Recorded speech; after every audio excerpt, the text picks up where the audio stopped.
Years ago in a dream of the night, I got a vision. I'm in a very old, dilapidated building. Jesus, the Lord, comes in that building and meets me at the door and bypasses me and goes and speaks to two apostles who I remember very well of old. They were in conversation, hugged one, shook the hand of another. And after a very long conversation, they finished talking and Jesus comes through, still smiles at me and walks away. And I was saddened that Jesus could not shake my hand. He could not talk to me. He couldn't hug me. There was nothing he could do. I said, God, why have you ignored me?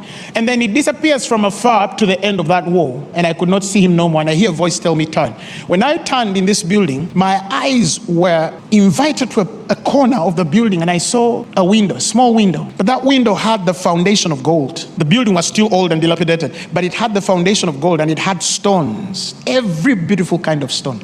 And the light shines through that window and hit me so hard. And I come out of the vision. 7 months I was praying, God, what is the meaning of this thing? I'm in my father's living room walking and one evangelist is on television. He says, there's somebody watching me right now. You have been asking God about windows. You saw a window in your vision. You've been asking God about windows. I said, I sat down. And then he explains what the windows were. It was at that particular point that the voice was very clear. This is what I have been telling you. That for many people, I affirm my presence according to the distinction I've put on them as individuals. And for you, I will always confirm my anointing on your life by the spirit of revelation. Whenever you speak to a certain depth or dimension of the spirit, I'll reveal myself. That is why when I'm in meetings, miracles can happen even before I pray. I don't need to construct myself to get a miracle. When I'm teaching, sometimes the power is moving so easily without laying hands on people. The presence is stirred every time I'm preaching Christ. That is my character. I understand my action. I remember that time as I kept discovering these things.